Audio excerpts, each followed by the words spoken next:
Apparently coronavirus was prophesied 39 years ago, with chilling accuracy we must admit.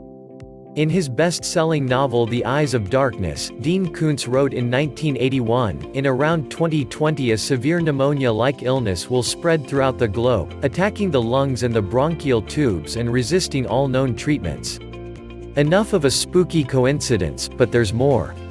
When describing the origin of the outbreak, Koontz explains that a Chinese scientist defected to the US with a new dangerous biological weapon called Wuhan 400 because it was developed at their rDNA labs outside the city of Wuhan, and it was the 400th viable strain of man-made microorganisms created at that research center.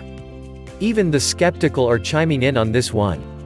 Of course, the idea that coronavirus is a biological weapon that somehow got loose has been widely debunked. It originated in a market, but we're all suckers for a dramatic tale.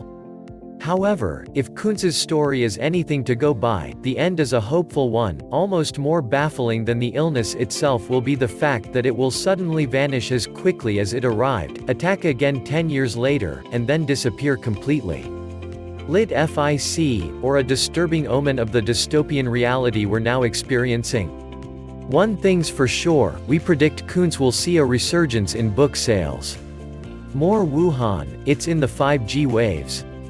Wuhan has the new 5G. The virus started in Wuhan.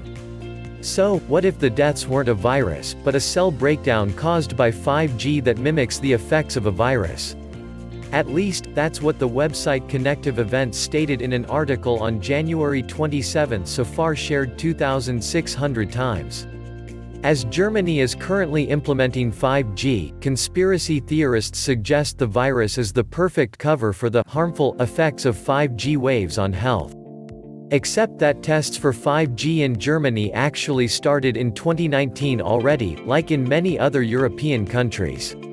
The website also declares confidently that exposure to 5G waves causes flu-like symptoms. Well, not so, according to an international commission mandated by the World Health Organization, which says instead that none of the studies on 5G exposure show any conclusive evidence of adverse health effects. But what do they know? Cui bono? 1. Netflix knows something we don't. A tried way to expose the culprit is to ask, who benefits from the crime? With cinemas shutting down all around the world and all new releases indefinitely postponed, countless conspiracies are circling about the benefits streaming juggernaut Netflix is expected to reap from social distancing and self-confinement. What if one of the biggest players on the online entertainment stage was secretly in the know? Variety did report at the end of February that Netflix's share price has risen 0.8% while the global stock markets dropped. As if that wasn't enough to make you consider fashioning a tinfoil hat, their new docuseries is out and coincides with the outbreak of COVID-19. It's called Pandemic: How to Prevent an Outbreak. It's about how prepared we are to deal with new pandemics. Eerily coincidental, Neen?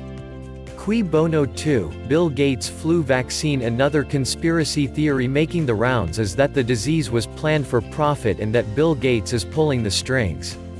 The origins of this theory can be traced back to pro-Trump QAnon YouTuber and professional troll Jordan Sather, who tweeted a link to a 2015 coronavirus patent by Pirbright Institute in the UK. The patent was about the development of a vaccine for a specific type of avian coronavirus found in chickens. Sather subsequently linked former Microsoft CEO and frequent QAnon target Bill Gates to the virus, arguing that the Gates Foundation funded the 2015 patent and engineered a global pandemic for personal profit. His proof?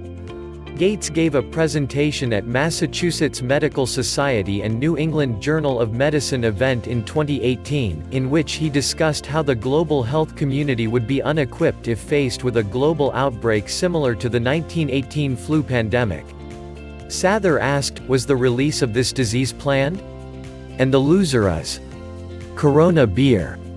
It's tough times for the unfortunately named Mexican Pale Ale. Google reports a surge in searches for beer virus and Corona beer virus, supposedly indicating a causal connection between the two in people's minds.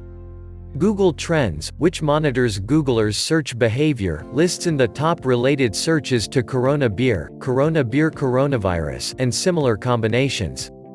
A recent survey by CBS News also reported that 38% of U.S. beer drinkers who responded wouldn't buy the beverage under any circumstances, while 14% stated they wouldn't order it in a public place.